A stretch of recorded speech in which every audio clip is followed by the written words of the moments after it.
Ricardo Pepi is close to heading to the Bundesliga, more specifically to Wolfsburg. Hi, if you're new here, I'm Filippo, and welcome to USMNT, and welcome to another episode. And I hope you had a great holiday, a great Christmas. Whether you celebrate it or not, I hope you had a blessed time with your family and friends over the weekend. Now, when the news came out that he's likely going to close with Wolfsburg via transfer market, and Fabrizio Romano also reporting that the deal is close, many panicked, many got excited. So I thought to myself, let's make a video. Let's talk about the good, the bad, and the ugly of this transfer. Not just that, in this video, at the end, we will be bringing in Manuel Veth. He was one of the guys that reported on this transfer, so he has some updates for us in regards to what's real about the transfer of Ricardo Pepi to Bundesliga. And Manuel will give us some information on whether he thinks this is a good transfer or a bad one, as he is a Bundesliga expert. He does follow it closely and cover it as well. With that said, everyone, I didn't expect to make this video as I was taking a break for New Year's, but I thought this is a topic we do need to cover here on the channel. So hit that like button to support the channel, subscribe, comment down below your thoughts on Pepi's transfer, whether you thought it was good or bad. Actually, wait to the end of the video to make your opinion. Let me give you all the information that's out there, and then you give us your comment. Let's start with this update.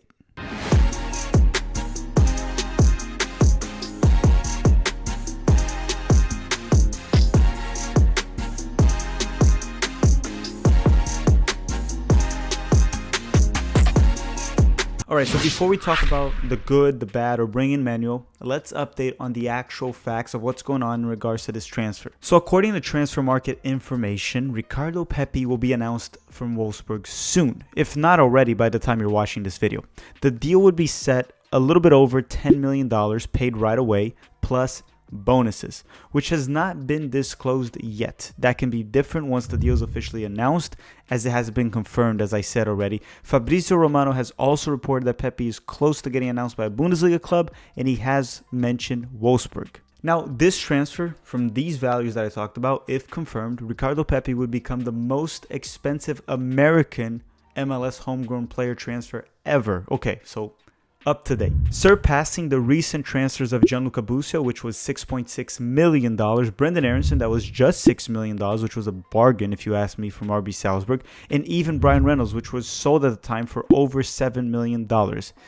And again, he did not manage to break through with Roma, which is an important thing to point out. This comes to show that a high transfer fee does not guarantee you minutes, right? Brendan had a good fee, Gianluca Busio had a good fee, they got minutes and they played and they broke through their squads. But Brian Reynolds, that got even a higher fee than those two players, didn't work out for him as of now. And I guess there's a little bit of the Jose Mourinho effect there as well. So now, as I said in the video, we're going to talk about the good and the bad. And usually, I personally prefer to start with the bad news and then go to the good news.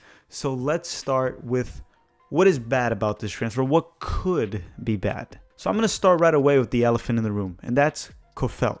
Well, everyone should know him by now. He is the former manager of Josh Sargent at Werder Bremen. Now, despite him giving Josh Sargent plenty of minutes, he was also the guy that turned Josh Sargent into a winger, at least at the club level, and also got relegated with Werder Bremen last season. So this one I had to address because many people were talking about it. Now, I don't think he will be a problem. One, I don't see him playing Ricardo Pepi outside of the center forward position. Two, he might not even be the manager by then. Wolfsburg's in a deep crisis, which we're going to talk about very soon. He might not even make it past January. So they might even have a new manager, which is a bit funny considering he already took over halfway through the season, I guess, when Mark van Bommel was fired. But regardless, I'm not overly worried about it, but I had to address this one. The second problem I see here is this one's one that I'm actually worried about a little bit, which is Weghorst, their current center forward. He's a very good center forward, so let's talk about him. So Wolfsburg signed Weghorst back in 2018 for a little bit over $11 million. So it's a bit more than what's being reported that they're paying for Ricardo Pepi.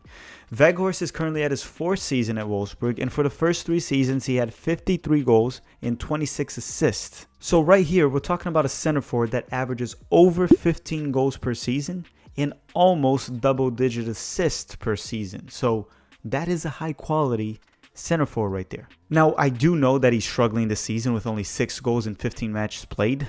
But again, the team's a mess, which I'll talk about later on in this video about the issues with the team. So why is this bad? Why is it bad to have this elite center forward right there, which Pepi could technically even learn from? So let me tell you, long-term, Weghorst might not be a problem at all.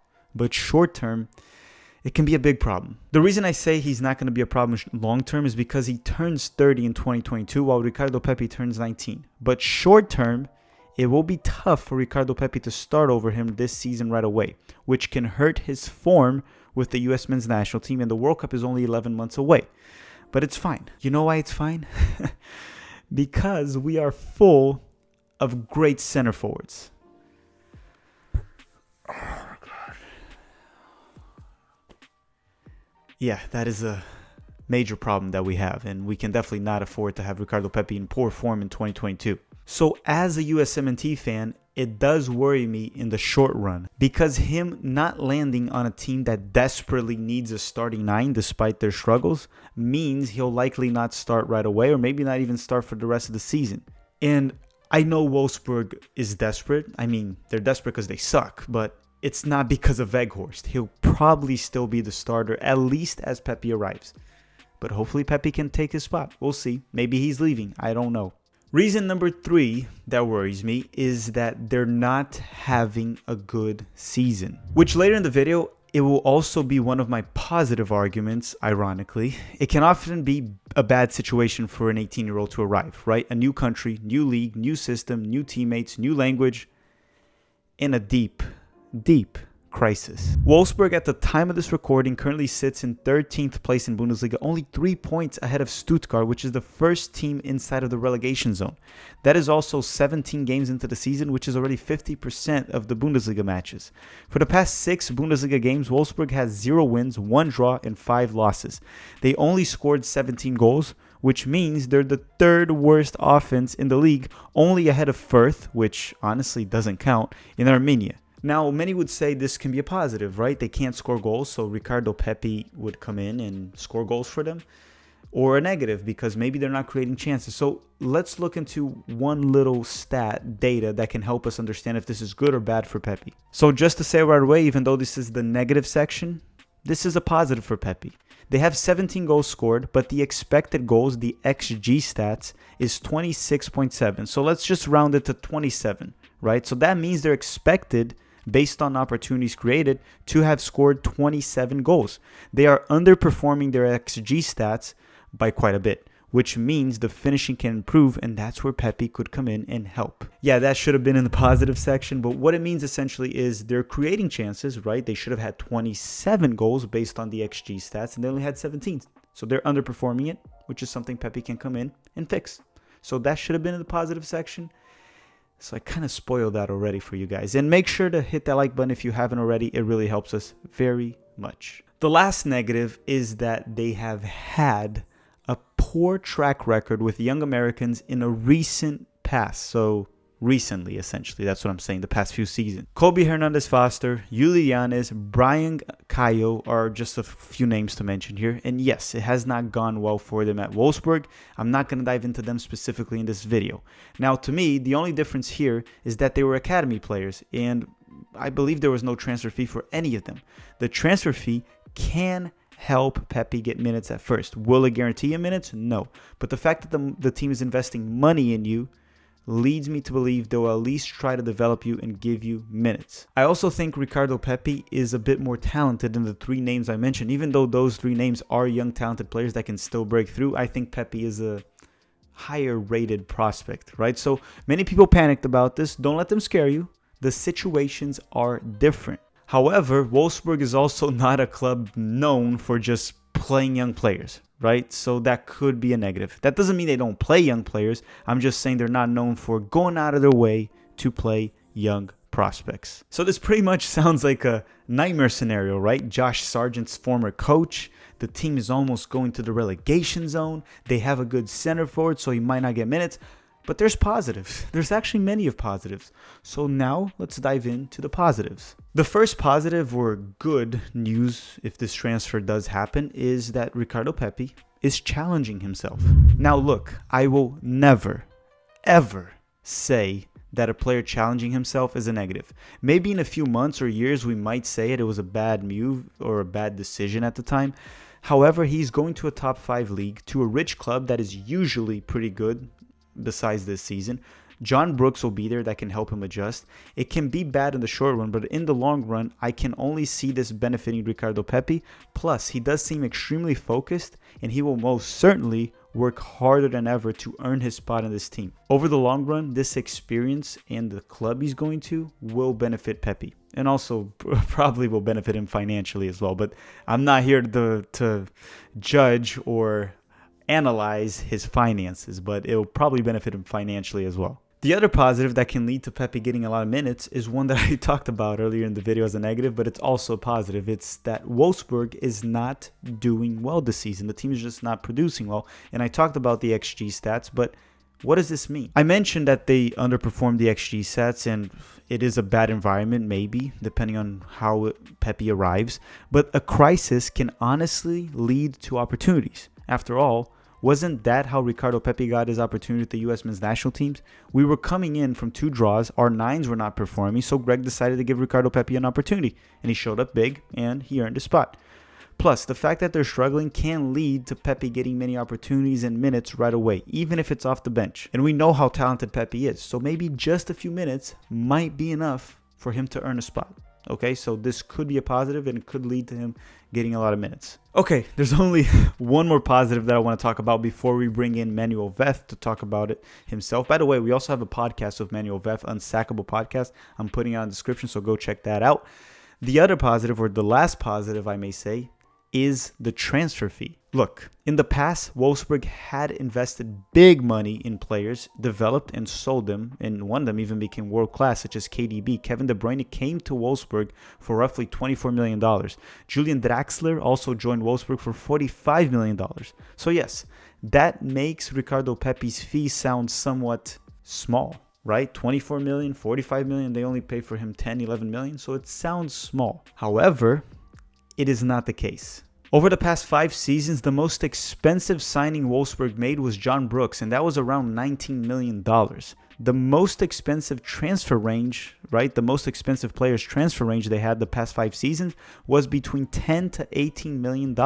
So Pepi is within that expensive range. So it is a significant fee, which means they will want to make this work out. They will want to have him play, perform, and develop. Plus, his transfer fee is pretty close to Weghorst, so that says it all, right? They're not spending like they've spent in the past, so his transfer fee is pretty damn significant for Wolfsburg, which leads me to believe they will at least give him some minutes, right? Some opportunities, and we know Pepi can perform if given the opportunity. All right, everyone, now we're going to bring in Manuel Veth here to talk about the transfer as well. If you haven't already, now that you have a lot of information on this transfer, comment down below if you think this is a good or a bad transfer for Ricardo Pepi, or if you wanted him to stay at Dallas or you wanted him to go elsewhere. All right, so now let's bring in Manuel Veth. All right, Manuel, so I guess the first thing we want to talk about right away is pretty much what we've been talking about already, but I want to hear it from you, the current situation of Ricardo Pepi, whether the transfer might go through, might not. What is it looking like right now with the Wolfsburg or any other club? Yeah, so the indication is that it's, while it's not 100% done, nothing ever is until you see the guy at the press conference holding up his shirt, right?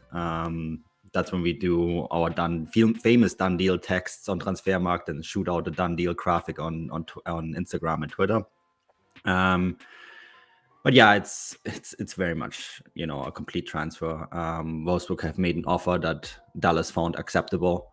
It's in the region of, depending on who you listen to, I've heard both around 10 million and $10 million and 10 million euros. Both those numbers have been told to me. So we'll see what the exact sum will be, but it sounds it's around $10 million. And it's similarly structured to the Alphonso Davies deal, right? So you'll see all sorts of little bonus payments in it. They love doing that in MLS. Mm-hmm. You both know that, right? Because then you can inflate the number, make it sound bigger than it actually is. And they keep making a little bit of money every season. Yeah, exactly. Right. So there's stuff like in there, he wins the Golden Boy Award, or he wins the Ballon d'Or, or he wins the FIFA Player of the Year. He wins the Champions League. He wins the German Championship. Like Davies, for example, triggered like actually quite a few of his because he won the Champions League with Bayern. He won a German Championship, right? So those were actually things that he triggered. Well, hopefully Dallas didn't put that Wolfsburg is winning the Champions League, right? Hopefully they didn't do that because they're not getting that money. No, they're not this year, not next or year either. Bundesliga. But Manuel, now I think what most U.S. fans are worried about is Wolfsburg, right? The manager is the same as Josh Sargent. Wolfsburg has a poor track record with American Academy players, but it's a pretty good club. It's a pretty with Kobe Hernandez Foster, Yuli Llanes, Brian. I see that stuff on Twitter and I laugh. I'm sorry, but those are different players in different situations, and I said that too. You can't compare every single player to the same thing. And if these players had been very good, then they would have probably made it. So Pepi, what are your expectations? Good transfer, bad? I think it's a great transfer, and it makes a lot of sense for Wolfsburg too when you look at their current situation, right? Because Lukas Nemcha is out long term with a broken ankle, and he was very important. He's very important for them, German national team player. And then Wout Weghorst, he has been sort of on his way out for a while. He really wants to move to England, right? So people are saying, well, they have a lot of strikers, but one of them is injured and another one could be potentially sold this winter. And then all of a sudden, you don't have that many more strikers on your squad. There's Lukas Waldschmidt as well, who is a very good prospect. But, when you keep all of that in mind, the expectations are that Ricardo Pepi steps in and gets a decent amount of minutes. Should Weghorst stay until the summer, for example, to play kind of under him and then fill that void next summer, right? Because Nemcha is a little bit of a different striker. He's not exactly that center forward. He likes to operate a little bit more on the flanks. So the two can definitely play together. So yeah, I think the expectation is for him to right away step in and make a difference. Okay, that is actually good news, and I think the U.S. soccer fan base right now just got a little more calm with that. Manuel, thank you once again. And no worries. Wait, before we go, guys, I already said this and I put on the description. Me, Manuel, Adrian, and Josh, which you guys know, Rude Canadian Josh, we do have a podcast, Unsackable, with a lot of European soccer information. We talk about Canada and US. So go check out the podcast as well. Thank you very much, Manuel. Yeah, anytime, Filippo. All right, everyone. Thank you. To make. We still have the top 10 CONCACAF video already scheduled to release this week, and the USMNT Dundee Awards that we're also going to be doing the live stream with the straight red card guys. I want to thank you all very much for watching. Hopefully you enjoyed this. Hopefully Ricardo Pepi does get a transfer abroad and is successful. Make sure to hit that like button before you go. It takes 1 second. Thank you very much for watching, everyone, and have a great day.